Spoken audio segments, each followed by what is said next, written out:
Unaangalia Al-Mubajjal TV Tanzania, chemchemu ya elimu. Ndugu zangu Waislamu, hasa wakazi wa mjini Tanga na pembezoni mwake ambao mmezoea kuswali Eid na sisi ya pamoja katika kiwanja cha Tangamano, tunapenda kuwajulisha kwamba mwaka huu eneo la swala litakuwa limebadilishwa kwa mujibu wa maagizo yaliyotolewa na idara ya maandalizi ya swala ya Eid, ambayo imeona kwamba maslaha yaliyopo mwaka huu ni kubadilisha kiwanja kutoka kwenye kiwanja cha Tangamano kuelekea katika kiwanja cha Lamore ambacho kiko katika eneo la Masiwani, ambapo ni karibu na stendi ya zamani ya Tanga Ngamiani. Ni njia ya kuelekea kwenye ofisi ya mkuu wa mkoa au kuelekea katika kiwanda cha Siksomil. Na maeneo hasa au uwanja huo uko karibu au uko pamoja na shule ya msingi ya Masiwani Tanga mjini. Kwa hiyo kamati itajitahidi inshallah kuelimisha watu ili waweze kumiminika katika kiwanja hicho badala ya kiwanja cha Tangamano.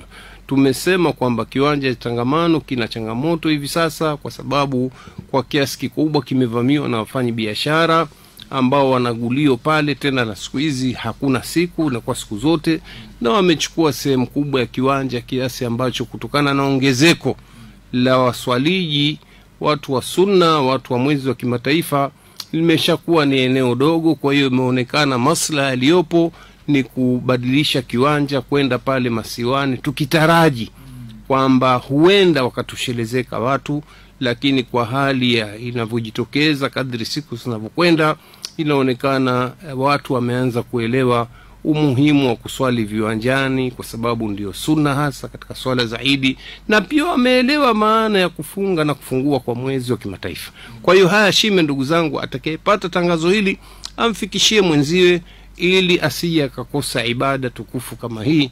Kwa haya machache na watakieni kila la kheri, na muomba Mwenyezi Mungu atusamehe madhambi yetu, atakabalie matendo yetu yote mema tunayofanya katika mwezi mtukufu huu wa Ramadhani, hata hasa katika hili 10 la mwisho. Aqulu qawli hadha wa billahi tawfiq wa sallallahu ala sayyidina Muhammad walhamdulillahi rabbil alamin.